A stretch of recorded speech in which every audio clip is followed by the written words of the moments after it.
Auzubillahi minash-shaitanir-rajim. Bismillahir-rahmanir-rahim. Ṣàlàáfíà lẹ́wà. Ṣé ẹ wà láyà tàlàáfíà? Mo kí Àlájì, mo kí ẹlẹ́hà o. Ṣé dáadáa lẹ́wà? Ṣóyé yín. So bá a ṣe ń ṣe program wa every time bá a ṣe ń ṣe program wa, àwọn kan kàn sí mọ́ ní àwọn ọmọ kan tó ń jẹ́ foreplay. Kí ló ń jẹ́ foreplay? Àwọn ọmọ kan tó ń jẹ́ bẹ́ẹ̀ kémi tàn mọ́lẹ̀ sí mo ní èmi on point kí n tàn mọ́lẹ̀ sí foreplay. Well, tí ẹ rí foreplay tá à ń sọ yìí, bá a ṣe sọ pé foreplay èdè olóyìnbó ni. Eré nǹkan tó mì ní èdè Yorùbá ni pé eré àkọ́kọ́ ṣe ká tó bẹ̀rẹ̀ ìbálòpọ̀ gangan. Eré àkọ́kọ́ ṣe ká tó bẹ̀rẹ̀ ìbálòpọ̀ gangan òun ló ń jẹ́ foreplay. Foreplay wà, after play wà. Ṣé dé after play òun lẹ́yìn ìgbà tí ọkọ bá dá títí ẹ̀ tó dá tọwọ́ rẹ̀ lẹ̀, báwọn èèyàn ṣe ń sọ, bá ti dá tọwọ́ rẹ̀ lẹ̀ tán, kò dá kí ọkọ kan dìde, kí Àlájì kan dìde bẹ́ẹ̀ yẹn. Ó yẹ kó tún yí padà sí ìyàwó rẹ̀ kó bá ṣeré, bóyá ó nífẹ̀ẹ́ sí, bóyá ìyàwó tiẹ̀ náà fẹ́ dà. Ṣé mọ̀ pé kò kí ń ṣe ọkùnrin nìkan ló mọ̀ come, obìnrin náà ó mọ̀ come. Ṣóyé yín, obìnrin náà mọ̀ come. Kò yẹ ṣe gbogbo obìnrin o, a ti sọ pé a fún yín ní coaching yẹn náà. Kò yẹ ṣe gbogbo obìnrin, orí ọ̀fẹ́ ni. Ìwọ obìnrin tó bá lè tí wọ́n tọkọ rẹ̀ bẹ́ẹ̀ ṣeré tó come, orí ọ̀fẹ́ lórí gbà. Ṣóyé yín, ó sì kù díẹ̀, màá ṣe teaching lórí yẹn. Oríṣiríṣi ara la ní lóbìnrin. Àwọn ara mi wà flexible, àwọn mi wà rigid. Àwọn tó rigid yẹn wọn ò mọ nǹkan tó ń jẹ́ bẹ́ẹ̀ o, wọn ò mọ nǹkan tó ń jẹ́ pé obìnrin náà ó dà o. Àwọn míì dẹ̀ níbi tó flexible dé, wọ́n lè dà ẹ̀mẹ́rin kó tó di pé wọ́n parí ọwọ́ kan yẹn, kó tó di pé ọkọ gan parí ọwọ́ kan. Ó depend bí ọkọ yẹn ṣe good sí. So ẹ̀yẹn kọ́ mo fẹ́ sọ lénìí. Èèyàn tó sọ fún mi pé kí ló ń jẹ́ eré kọ́kọ́ bẹ̀rẹ̀ ká tó ṣe ìbálòpọ̀ gangan. Mo ti sọ fún yín pé ẹ̀sìn mùsùlùmí àti ẹ̀sìn kìrìsìtẹ́nì wọ́n fẹ́ ìmọ́tótó. So ẹ need láti wẹ̀. Ìwọ ẹlẹ́hà tó jẹ́ pé Àlájì kò sí ní pẹ̀lú ẹ, ọ̀tọ̀ níbi tí wọ́n ń gbé. Tọ́ọ̀nù sí tiẹ̀ sí ní ti ọ̀sẹ̀ yẹn, Àlájì wá fẹ́ wá take care gbogbo inú ilé yẹn, gbánú ilé, tọ́jú àwọn ọmọ tọ́mọ bá wà, síbẹ̀ tó dáa. Ṣé bẹ́ẹ̀ Àlájì ti sanwó ẹ̀? Inú yàrá rẹ̀ lo perfume. Perfume yẹn jẹ́ kó jẹ́ perfume kò kí ń ṣe tó máa ń rùn hànràn yẹn o, èyí tó máa ń rùn dáadáa. Tó jẹ́ pé tí ọkọ bá ti lè bọ́ sí, tó bá jáde síta bóyá tó ṣáà lọ síbi iṣẹ́ àbí tó lọ síbòmí, tó gbọ́rú scent yẹn, ọkàn rẹ̀ máa padà wá sọ́dọ̀ pé irú scent tí ìyàwó mi ń wo, tí ìyàwó mi ń lò lélẹ̀. And ọkùnrin dẹ̀ ní wọ́n simple gan, ó lè torí rẹ̀ gan tún padà wá láìsí tán yẹn. So ẹ neat dáadáa.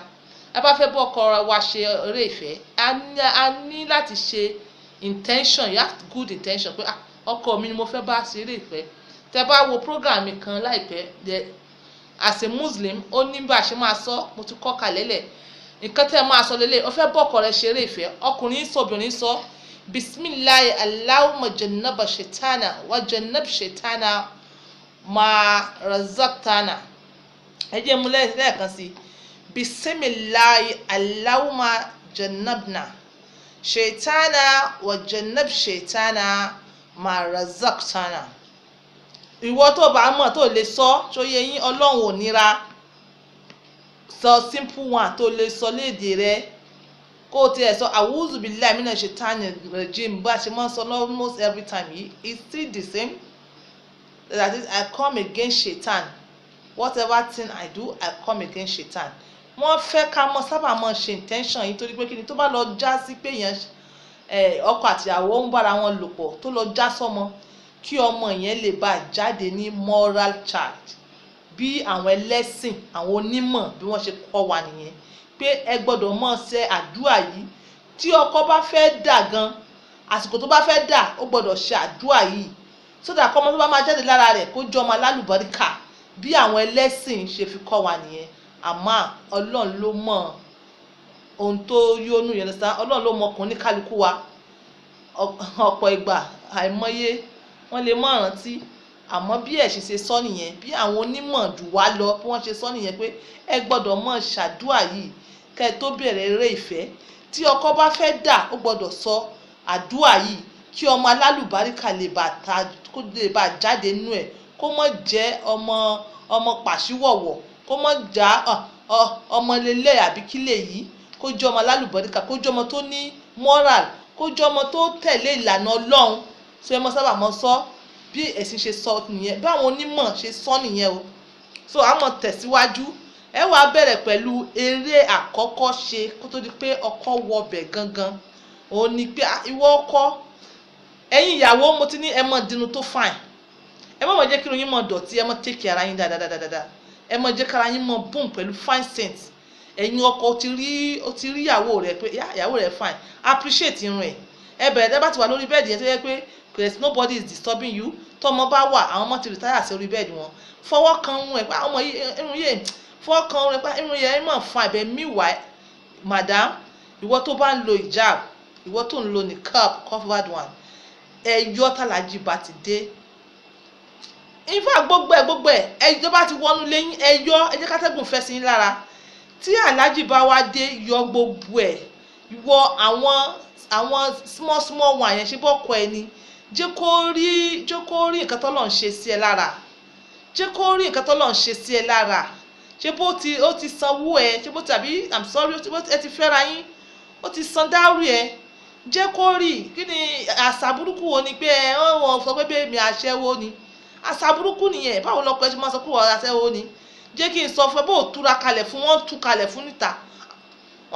níta èmi ò encourage yẹn o haram ni wọ́n ṣe sọ o àmọ́ bí wo ò bá tú gbogbo kàkà tàwí gbogbo kàkà bó o tú lẹ́lẹ̀ wọ́n bá ń ta wọ́n tú fún tú kalẹ̀ lẹ́ńtà nílànà Ọlọ́run níbẹ̀rù Ọlọ́run yóò ṣó yẹ bí Ànábì Muhammad sallallahu alaihi wasallam bó ṣe sọ fún wa ni pé ẹ má fi kankan bò fọ́kọ yín ṣó yẹ yín ẹ má fi kankan bò fún ara gbígbàdúà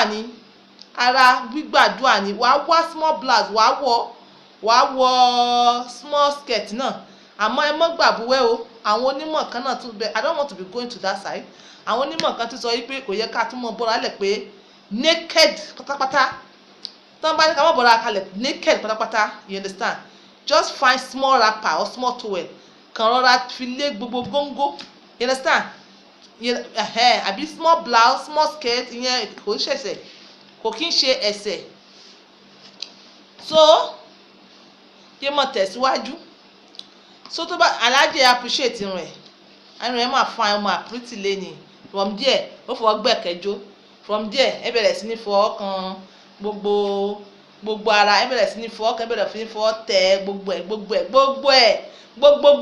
lẹ́bẹ̀rẹ̀ sí ní tẹ̀ ara kan pè ní foreplay nìyẹn gbogbo èyí tí wọ́n gbé síwájú yìí náà ara ẹ̀ ni wọ́n ní kẹ́ ẹ bára ìyàwó yín ṣeré ẹ mọ́ wọlé bí tẹran wọn ò sọ pé ibi tẹ́ fọwọ́ ẹnu sí ibi tẹ́ ẹ̀ ní fọnu sí wọn ò sọ bẹ̀ wọn ò sọ limit ibi tẹ́ máa fẹnu sí àbí ibi tẹ́ ẹ̀ ní fẹnu sí wọn ò sọ bẹ̀ so therefore ẹ enjoy ara yín ẹ fọwọ́ tẹ ara yín ní gentle you understand ní gently nǹkan tọkọ rẹ bá fẹ́ tí kò lòdì sí òfin Ọlọ́run àti èyí tí Ànábì Muhammad sallallahu alaihi wasallam sọ tí kò lòdì fún ẹ mọ bá gbogbo eré yẹn ẹ kọ́kọ́ ṣe bára yín ṣeré náà ẹ bára yín ṣeré dáadáa kí ó jẹ́ pé kí ara ìyàwó ti tutù ẹ mọ̀ pé wọ́n ti gbé gbogbo nǹkan táwọn ń tà gbogbo nǹkan táwọn ń tà wọ́n ti gbé lura ọkọ ní láti ṣe ẹ̀ ní ṣe wàhálà because àwọn ọkùnrin náà káwọn ṣe wàhálà ẹ̀ ní ṣe wàhálà ẹ ṣáà rọra ṣe díẹ̀díẹ̀ before you know ìyàwó gan ló máa sọ wípé aláàjì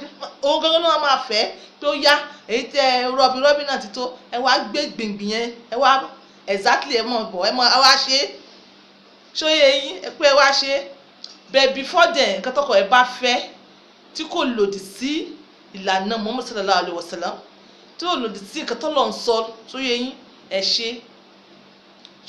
ẹ ṣe àti sọ èyí kọ́ láti mọ́ máa sọ àá sì continue máa sọ ẹ pé mo sọ mo ní lẹ́sìn yẹn ò lè tán the only thing tó wà prohibited onígbé tóbìnrin bá ń ṣe menstruation tó yẹ yín àbí wọ́n ní tiẹ̀ lẹ́yìn ibi tí igá ti ń jáde wọ́n ní kò dáa. Apart from pé wọ́n ní kò dáa ni you understand, it's not okay, kò dáa because nítorí pé kí ni oríṣiríṣi nǹkan nìyẹn lè kó láti bẹ̀. Ó lè jẹ́ ìyàwó mi ni, ọkọ mi ni, ó lè wà infected láti bẹ̀. So ẹ má ṣe tẹ̀yìn. Ẹlẹ́yìn tí mo mean ni pé ibi tí igá ti ń jáde, èmi ò sọ wípé ẹ má ṣe style yìí tẹ́kọ̀yìn sí ọkọ rẹ o, tó kọ̀yìn báyìí tẹ́ gàdí báyìí tí wọ́n fi ha lẹ́yìn, èmi ò sọ yẹ o. Àbí tí wọ́n wá ṣe lẹ́lẹ́gbẹ́ tí wọ́n fi gbé sí lẹ́lẹ́gbẹ́, ìyẹn kọ́ o. Tí ìdúró, mo sọ nínú fídíò mi kan, èèyàn kan bá mi rojọ́. Tí ìdúró wọ́n ní kí wọ́n avoid ẹ̀ nítorí pé kí ni ó máa fa weakness of the body, ó máa jẹ́ kára, ó máa jẹ́ kọ́kùnrin tè ní stroke. Èèyàn kan sọ pé rọ́ ni ó máa jẹ́ kọ́kùnrin if you are used to it tó ti wà use mọ́ kó mọ́ ṣe tó ní dúró kó tó mọ ara rẹ bẹ̀rẹ̀ sí ní gbọ̀n àti díẹ̀ ló ti ń bẹ̀rẹ̀. So mọ́ tiẹ̀ bẹ̀rẹ̀ tó ní standing dípò tó máa mẹ́ lára wà wá sọ pé òun gbádùn ẹ̀. Tó bá ti continue tó ń ṣe ara rẹ ó bẹ̀rẹ̀ sí ní tètè mọ́ gbọ̀n. Gbogbo nǹkan tó ní kẹ́ mọ́ ṣe yìí àwọn onímọ̀ ni wọ́n ti sí lọ síwájú, wọ́n ti sí lọ sẹ́yìn, wọ́n sọ pé kẹ́ mọ́ ṣe irú ẹ̀. Ẹ wá bì kan fìdílé, ẹ wá bì kan fẹ̀gbẹ́ há, ẹ mọ̀ ṣe tó ní dúró mọ́ máa jẹ́ kẹsẹ̀ rẹ bẹ̀rẹ̀ sí ní weak. Wà á bẹ̀rẹ̀ sí ní kó bá mọ bóbìnrin ṣe gan, wà á bẹ̀rẹ̀ sí ní weak láàyè. Òótọ́ ọ̀rọ̀ ni wọ́n sọ fún yín. Èèyàn kan bá mi argue pé kò sí ìkankan tó burú bẹ̀. Wọ́n ní fún health ẹ gangan ni ẹ avoid ti ní standing nítorí health yín tó bá bẹ̀rẹ̀ rẹ̀ tó wá dípò wà use sí ó máa jẹ́ kó tètè ní stroke. Ẹsẹ̀ ló bẹ̀rẹ̀ sí ní tètè gbọ̀n láìrò tẹ́lẹ̀. Kan tí wọ́n wí fún yín nìyẹn. Àmọ́ ìwọ bá ṣe ń sọ yìí o, ìwọ tó sọ pé ò gbọ́, go on son, you understand, go on son. My name is not your name is not my name, but we have to teach you accordingly. So ṣó yẹ yín gbogbo bí tẹ́lọ̀ fún wa yìí dáradára ni. Ọkọ olè ó fẹnu síbí tó bá wù ẹ́, ó fẹnu síbí, ẹ mọ̀ jẹ́ kẹnu yín gbẹ. Tó bá ti rí ọkọ rẹ tó bá ti dé tẹ̀mọ̀ pé ti fẹ́ ṣeré ìfẹ́, ẹnu rẹ ò gbọdọ̀ gbẹ because ẹnu yẹn ẹ lò ó nínú kìsì, ẹnu ò gbọdọ̀ gbẹ. Ìwọ ọkọ ó gbọ́ ẹnu lé orí àwọn point méjèèjì wájú yìí, ẹnu ẹ ò gbọdọ̀ gbẹ. Ìwọ ìyàwó ó fẹ́ up ọkọ rẹ láti fa ti bíbá yìí ni ẹnu rẹ láti fa, ẹnu rẹ ò gbọdọ̀ gbẹ. Àwọn tèmi ti wò mí understand. Àti gbọdọ̀ mọ kọyín tó bẹ́ẹ̀ mo ṣe mọ̀ mọ́ wo bí mo ṣe fẹ́ ṣe sample ni. Àti gbọdọ̀ mọ kọyín ẹnu yìí you need it. Tó bá yẹ pé ọkọ tó nífẹ̀ẹ́ sí ni kò gbọdọ̀ gbẹ. Tí ẹ bá ti wà lérí àlééfà tẹ́ ń bára yín ṣeré, just consider bẹ́ẹ̀ ni pé kíní kan tẹ́ ẹ láì láti máa ṣe àbí láti máa jẹ tó máa ń dùn mẹ́. Ṣé sweet ni, ṣé yogurt ni, ṣé ice cream ni, ṣé honey ni. Yes, time tó bá ń ṣe tẹ́ bá ti wà pẹ̀lú ara tẹ́ ń bára yín ṣeré ìfẹ́ yẹn, put it in your brain pé nǹkan tó ń lá nìyẹn. So ó máa jẹ́ kẹ́nu ẹ wà watery. Ẹnu ẹ bá wà watery, ara sweetness ni, ara ẹnu ò gbọdọ̀ gbẹ. Tẹ́nu bá gbẹ ó máa kill action. Tẹ́nu ò bá gbẹ abẹ́ ò ní gbẹ, wàá jẹ́ kó wet ni. You understand? A máa jẹ́ kó wet. Ara wíwẹ̀tì ẹnu ara enjoyment ni. You understand? Ẹnu ò gbọdọ̀ gbẹ bá ń ṣeré ìfẹ́ ọkọ àtìyàwó. Ara enjoyment ni. Bí ẹni pé à ń lá sweet. Bí pé ẹ máa imagine pé à ń lá sweet. So tó bá ṣerú yẹn, ó máa give memory sí brain ọkọ rẹ. Ó sì wọ́n náà dẹ̀ ní memory náà máa wà lágbárí ẹ níyàwó. Tí aláàjì bá sọ pé òun fẹ́ lọ sí ọ̀dọ̀ àwọn ìyàwó kejì, memory wàá sì keep memory yẹn alive. Kódà tí aláàjì tó bá gbádùn ẹ̀ ó tún bọ̀ ọjọ́ kejì. You understand? So don't keep your secret mo sọ fún yẹn. Ẹ bá ti ṣeré ìfẹ́ mọ̀ jẹ́ kẹ́nu yín gbẹ. Ẹ máa imagine pé ẹ ń lá sweet. You understand? Ẹ bá yes pé ẹ ń lá sweet. Ẹ máa ń lá sẹ̀ máa gbádùn ẹ̀. You understand? Ẹ máa gbádùn ẹ̀. So tó bá di pé gbogbo ẹ ti wá rẹ, tí gbogbo ẹ ti tutù dáadáa, tí gbogbo ẹ ti ṣe bámbàm. You understand? Tó ti rẹ dáadáa, aláàjì lè wá wọbẹ̀. Orí ó tàn lẹ́nlẹ̀ ni. Ẹ máa ké yà láò ni. Ọlọ́run mọ̀ ṣe eléyìí wà lẹ́nu òsì nǹkan, eléyìí wà lẹ́nu òsì nǹkan, eléyìí wà lẹ́nu òsì nǹkan. Yà láò, yà Ramani, yà Rahimi, yà Kudusu, Assalamu, Almuaminu. Wọ́n máa porúkọ lọ. Olúwa ó mà ṣe ó praise Ọlọ́run ló ṣe lè tán Ọlọ́run ló appreciate ẹ̀ ìrẹsẹ̀ máa kí orúkọ Ọlọ́run máa pé orúkọ Ọlọ́run yóò sọ pé compulsory o ìrẹsẹ̀ àwọn mi ọmọ kí mọ́mì and say oh God oh God oh God oh God ó bá ṣe wù ẹ́ ni ó wá pé yálàú yàrá mání yàrá hímì kó mọ̀ kọ́ kéwú ara gbígbàdúrà ni mi ò sọ pé túláàsì o oníkálukú ló mọ tóònù tiẹ̀ o àwọn míì ìgbà yẹn ló mọ ká kéwú dáadáa táàmì ẹ̀rọ mọ ká kéwú èmi ò sùn pé ní ìṣẹ̀lẹ̀ àwọn kan mọ̀ bá mi fà á pé wọ́n sì lè mọ porúkọ Ọlọ́run nígbà tí wọ́n ṣe kíní báyìí oníkálukú ló ní ringing tone ẹ̀ tó pé ringing tone ẹni pé kó mọ̀ sá Ọlọ́run bí kíní ẹ̀ ṣe ń dùn mẹ́sí kó mọ̀ pé gbogbo orúkọ Ọlọ́run náà ló dáa Ọlọ́run ló ní kẹ́ ẹ ṣe ara àṣẹ ni I don't want anybody to come and meet me for my back say èmi ó lòdì sí pé nǹkan tẹ́ bá wá bá mi sọ lẹ́yìn ẹ kọ́kọ́ bá mi kàná ẹ kọ́kọ́ bá mi mọ ibi tó wà if not I will ask you pé bó ni wọ́n ti rí tó yẹ yín oníkálukú ló ní ringing tone ìyàwó mọ́sùn bẹ́ẹ̀ yẹn we must have ringing tone ẹ̀yin ọkọ náà ẹ bá àwọn mi ò mọ̀ gbádùn ẹ̀ tẹ̀ ní ẹni tí ringing tone ẹ̀ kàn dáadáa kẹ́ tó ẹni bá ń fún ayé ní ringing tone tí ọkàn sọ pé oh baby oh baby oh baby oh my mother oh my daddy oh God yàláwó yàrá-mání yàrá-hímí kíní yẹn communication ni kíní yẹn máa jẹ́ kí kíní yẹn gbogbo ẹ̀ tẹ́ ẹ pẹ́ yẹn tẹ́ bá yẹ gbogbo kíní yẹn lẹ́sìn ẹ̀ ní mọ̀ pẹ́ àmọ́ ẹ mọ̀ sí ẹ kàn wá zim bí òkú zim kò sí language kankan kò sí language kankan ẹ bá ń gbádùn ẹ you understand ẹ̀yin ní kẹ́ ẹ mọ̀ kígbe tí gbogbo Nàìjíríà ó gbọ́ níwọ̀nba tẹ́ ẹ wà tó ọkọ rẹ àti ẹ máa gbọ́ sàdára yín ara enjoyment ni you understand ara enjoyment ni ara nǹkan tó máa encourage àwọn ọkùnrin tó ń lọ pa àwọn pẹ́ nǹkan tó ń encourage wọn láti mọ̀ tètè wá náà nìyẹn so you have to learn to appreciate what your husband or your wife is doing by saying yes thank you you sọ pé thank you understand that's a mistake yeah jam only say you have to have ringing tone ọkọ àti ìyàwó you have to have ringing tone ẹ mọ̀ kẹ́ ṣáà wà bẹ́ẹ̀ bí àbá kí ni àbá ẹ fún ẹ appraise nǹkan tó lọ́n ṣe iṣẹ́ lọ́n ṣe bá iṣẹ́ lọ́n ṣe tó dá tọkùnrin tó fọkùnrin tó dá obìnrin fóbìnrin iṣẹ́ ló ṣe tẹ́ bá wá ń ṣe ẹ mọ̀ ṣe bí ẹni pín ni wọ́n fọ̀ sí yín appreciate it by making it lively ẹ must to have ringing tone ẹ must to ẹ wo kí ni ìtẹ́jọ́ so tó bá á di pé ọkọ náà mọ̀ pé kí ni ti ń bọ̀ túláàsì ni kẹ́ ẹ repeat àdúrà yìí again túláàsì ni kẹ́ ẹ repeat àdúrà tí mo sọ yẹn lẹ́ẹ̀kan yẹn ẹ gbọ́dọ̀ repeat ẹ̀ fún èèyàn tó bá mọ̀ owó tó bá mọ̀ ní ẹ̀mí yẹn pé Ọlọ́run nǹkan tó fẹ́ jáde lára mi yìí bí mi lékè àṣetánì jó jáde nírọ̀rùn kó dẹ̀ bọ́ tó bá yẹ pé nǹkan tó máa yá tó tóyún ni kó lóun jẹ́ kó jẹ́ ọmọ alálùbọ̀ríkà you understand so ìwọ tó bá mọ̀ ká Allahumma ladajal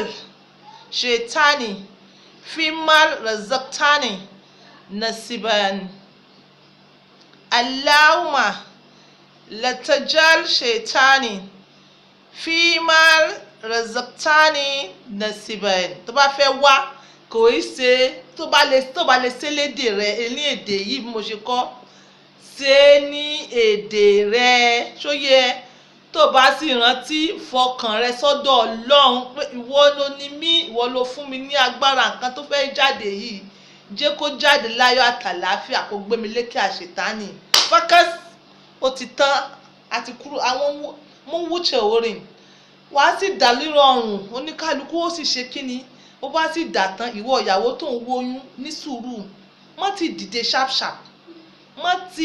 sharp ní sùúrù náà jẹ́ kí kíní yẹn lọ sinmi sí inú ara rẹ you understand but before then aláàjì tí bá ti dà ẹ mọ́ tán ẹ mọ́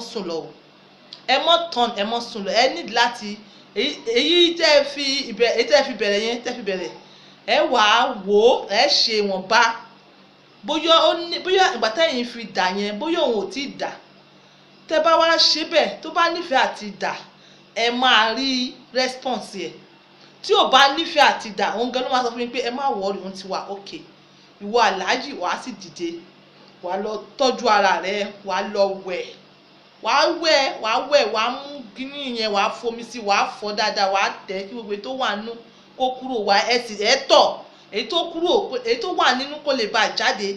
Ìwọ ìyàwó relax for a bit, relax fún èèyàn tó ń wá oyún o, ìwọ tó ń wo oyún relax díẹ̀, tó bá wá ṣe díẹ̀ tó relax díẹ̀ fún like maybe 2 minutes, fún 2 minutes wàá wá dìde, ìwọ náà wàá lọ sí balùwẹ̀, wàá lọ take care, wàá bomi sí gbogbo bẹ̀ yẹn, wàá rìn sí gbogbo ẹ̀ títọ̀ bá jáde ńgbà náà déédéé. Èèyàn tó ń wóyún kò wá advisable kò ètè tọ̀, ṣì ní sùúrù níwọ tó ń wá oyún, bẹ̀wọ̀ tó wóyún immediately kò tọ̀ kò sì fọ gbogbo àárín yẹn kò fọ dáadáa, kẹsì wẹ kíni kẹwẹ jẹnaba, kẹyìn méjì kẹwẹ jẹnaba kẹ lọ sùn.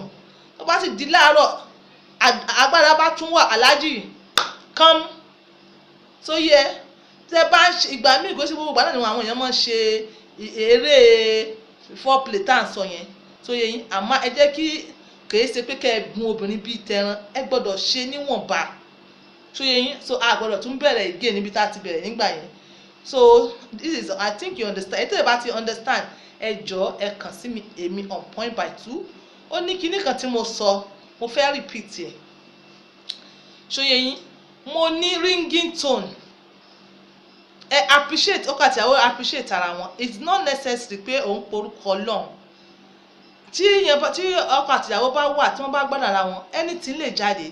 Ẹ rí ọ̀pọ̀lọpọ̀ máa sọ pé oh my god, oh my god, àwọn máa sọ pé Allahu Allahu Allahu.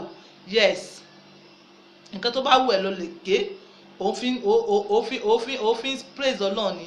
Tí o ringing tone yẹn in quote, ringing tone yẹn ọkùnrin tó bá fẹ́ delay ó mọ help ọkùnrin tó bá fẹ́ delay. Ìyàwó kò yẹ kó sùn gbalagadà, wọn èé sùn pack up.